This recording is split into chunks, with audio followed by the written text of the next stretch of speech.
Lorsqu'elles durent quitter l'Algérie en 1974, les sœurs de Médéa, moniales bénédictines, demandèrent à Fernand Pouillon de dessiner leur nouveau monastère, situé à Cotignac dans le Var, juste quelques kilomètres au-dessus de l'abbaye du Toronnais.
C'était notre première acquisition, donc on était un peu fébrile, enfin on ne savait pas quel choix faire. Et puis dès qu'on a vu sur quoi ouvrait la baie vitrée, c'était un grand jardin public, paysager, ça nous a vraiment plu. Et l'agencement à l'intérieur, et puis toutes ces petites loggias qui font comme des alvéoles, qui donnent je sais pas, un cachet un peu méditerranéen.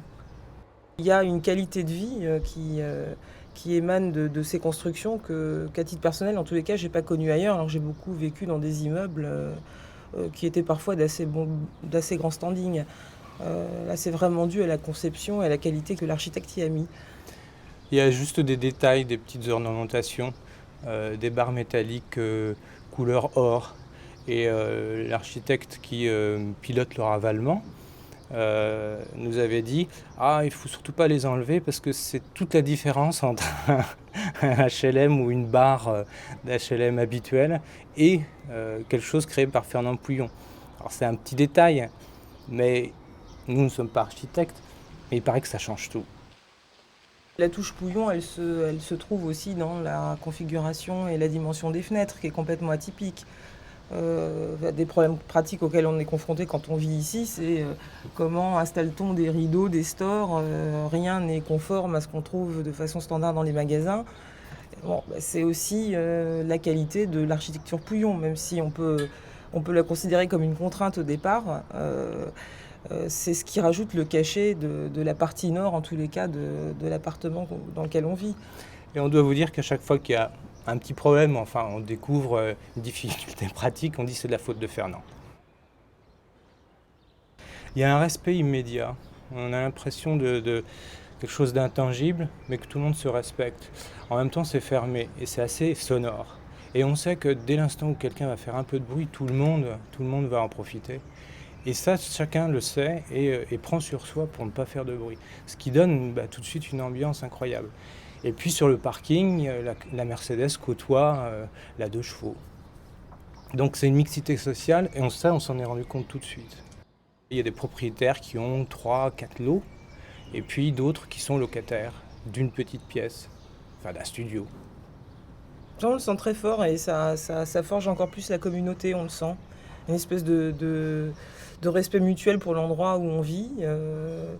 Et puis effectivement ce respect de ne pas nuire aux autres et de partager un patrimoine dont on sent qu'il est important, même si c'est pas exprimé de façon très claire. Oui, puis c'est un patrimoine assez banal finalement. C'est d'une grande banalité. C'était des logements sociaux, donc, mais ils ont tenu. Et par rapport à tous ceux qu'on a visités, nous on se demandait encore par rapport à ceux qui avaient déjà 10 ans ou 20 ans, là où on habite aujourd'hui, ça a plus de 40 ans maintenant, et c'est dans un état incroyable, dans un bon état. Mais en fait, la connaissance de Pouillon, on l'a faite au fur et à mesure de notre séjour ici. C'était une sorte de parcours initiatique, en fait, fait de hasard, de rencontres un peu impromptus. Les gens ont conscience de vivre dans un immeuble Pouillon, mais ils n'en parlent pas spontanément. Ça m'a frappé. C'est suite à des questions en fait qu'on commence à échanger sur lui. Comme s'il y avait encore une partie de sa personnalité qui restait taboue et dont on ne parlait pas spontanément. Ce qui donne son côté à la fois sulfureux et passionnant, je trouve. Parce qu'on a cette richesse, mais on la garde un peu pour soi et on n'échange que lorsqu'on y est amené.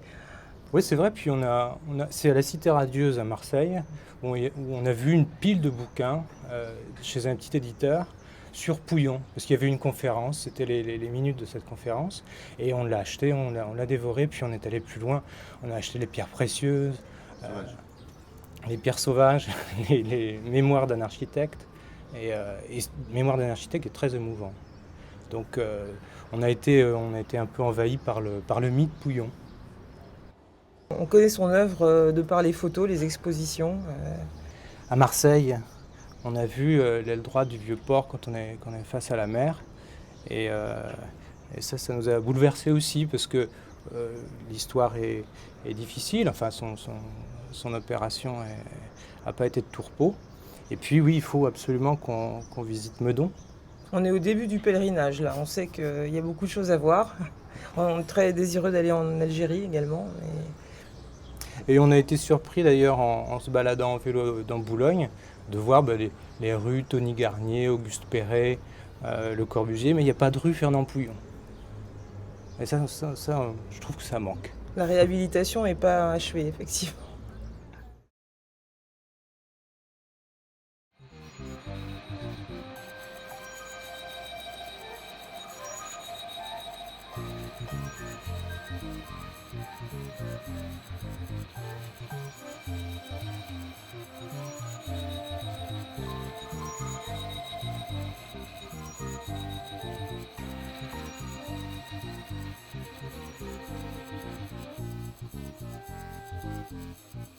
Sobres et fonctionnels, les bureaux, logements de gardiens et ateliers des carrières de Fontvieille dominent le trou d'Alger, gigantesque excavation dont furent extraites dans les années 50 les tonnes de pierres destinées à bâtir les 3 cités d'Alger.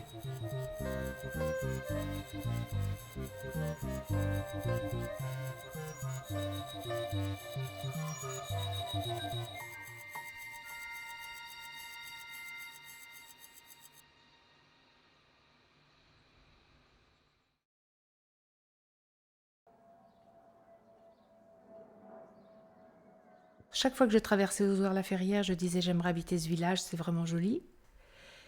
Et j'avais un sentiment de calme quand je traversais Ozoir à l'époque. Et un jour, en traversant Ozoir, j'ai vu une grande publicité.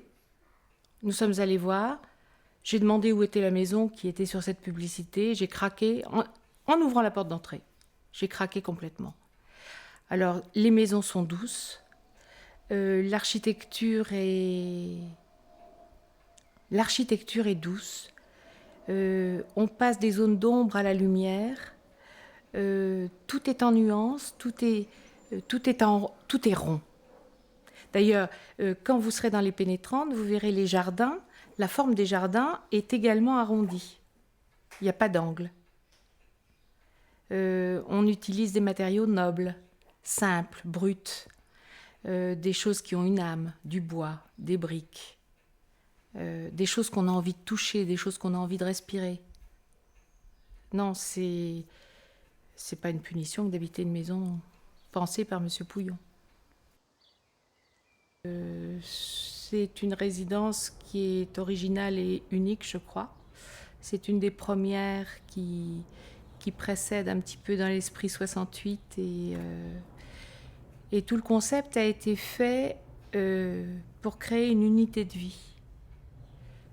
Au milieu de ces maisons, il y a de prévu un centre culturel. Quand vous vous promènerez, vous verrez, il y a une petite place intérieure où il était prévu des commerces. Ce sont aujourd'hui des professions libérales, mais au départ, c'était des commerces qui étaient prévus. Il y a un espace vert dans lequel nous pouvons nous promener par des pénétrantes où nous sommes en toute sécurité, pas de voiture, pas de moto. Et tout le concept est prévu de telle façon qu'il y ait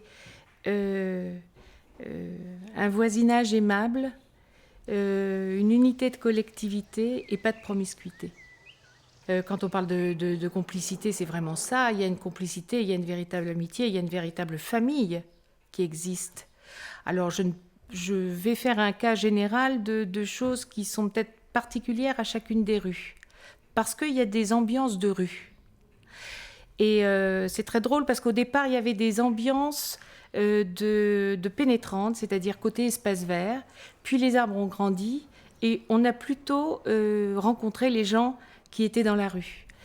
Alors pour la rue où nous habitions, c'est clair qu'il y a un méchoui par an. On ferme la rue, tout le monde participe. Et alors cette complicité, elle n'engendre pas du tout la promiscuité dont on parlait tout à l'heure. C'est-à-dire qu'on est tous très proches les uns des autres, tous très conscients des besoins des uns des autres. Quand il y a un besoin, on a des antennes, ça se sait et on déboule. Et quand il n'y a pas de besoin, chacun est chez soi et n'intervient chez l'autre que s'il y est invité. Je trouve dommage et dommageable que chaque individu n'ait pas eu à rencontrer ou à habiter un habitat de Pouillon dans sa vie. Je pense que la collectivité, mais vraiment très sincèrement, c'est pas du lyrisme. Les gens ont besoin de mystère, ils ont besoin de respect. Et le premier respect et le premier mystère, c'est dans leur habitat. L'habitat qui permet de communiquer avec les autres, mais qui permet aussi d'avoir son intimité.